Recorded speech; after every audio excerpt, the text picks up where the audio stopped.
Uber বা পাঠাওয়ে ride share করে সপ্তাহে বা মাসে কত টাকা ইনকাম করা যায়। তো আমি আজকের ভিডিওটাতে একটু দেখাইতে চাইছিলাম বা বলতে চাচ্ছিলাম আপনাদেরকে যে একটা আপনারা যদি নতুন হয়ে থাকেন বা হোয়াট এভার ইট ইজ, নতুন বা পুরাতন, রাইড শেয়ার করে থাকেন।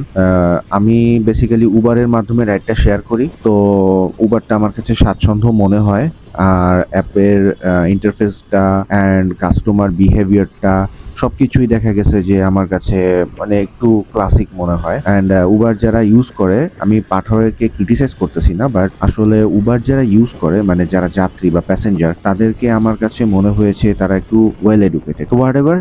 তো আমি ডিসপ্লেতে মানে আমার স্ক্রিনে দেখাই দিব, কোনায় দেখতে পাবেন যে আমি হচ্ছে কত টাকা ইনকাম করি। উবারে আমি পার্ট টাইম রাইড শেয়ার করি, ফুল টাইম না। সকাল থেকে দেখা গেছে 2-3 ঘন্টা, আবার সন্ধ্যা থেকে দেখা গেছে আবার 1-2 ঘন্টা। তো এইভাবে করে আমার লাস্ট 3 সপ্তাহ যাবত আমি উবার রাইড শেয়ার করে কত টাকা পেয়েছি আমার ডিসপ্লেতে দেখাচ্ছি। তো যেটা প্রথম সপ্তাহে মানে আমি যেটা স্ক্রিনে দেখতে পাচ্ছেন হয়তো এখন, সেটা সম্ভবত আমি ইনকাম করেছিলাম 4100 বা 200 এমন। তার পরবর্তী সপ্তাহে আমি ইনকাম করেছিলাম 4500 বা 400 টাকা এরকম। ডিসপ্লেতে মানে স্ক্রিনে আমি অরিজিনালটা দেখাই দিব, তো ওইটা আপনারা দেখতে পাবেন যে আসলে প্রত্যেক সপ্তাহে আমি লাস্ট 3 সপ্তাহে কত টাকা ইনকাম করছি।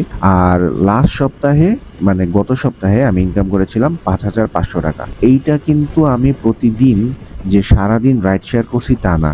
আমি এই রাইড শেয়ারটা করছি হচ্ছে ওই যে বললাম দৈনিক হচ্ছে 4 থেকে 5 ঘন্টা, সকাল আর সন্ধ্যার পর মিলিয়ে। তো আমার লাস্ট ভিডিওটা যারা দেখছেন তারা হয়তো দেখতে পারবেন যে সন্ধ্যার দিকেও আমি রাইড শেয়ার করছিলাম, তখন আমার 1300 টাকা মনে হয় লাস্ট ভিডিওতে যেটা দিছিলাম ইনকাম হয়েছিল।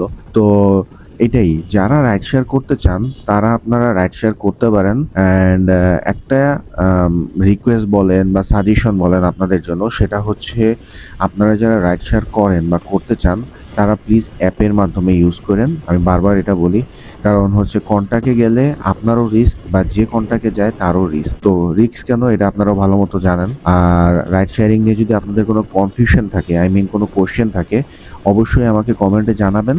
আমি আপনাদেরকে যথাযথভাবে এগুলোর উত্তর দেওয়ার চেষ্টা করব পরবর্তী ভিডিওতে। আমার প্ল্যান আছে একটা কোশ্চেন অ্যান্ড অ্যান্সার, আমি Q&A একটা ভিডিও বানাবো, যেটাতে আপনাদের কোশ্চেনগুলো আমি সলভ করার ট্রাই করব।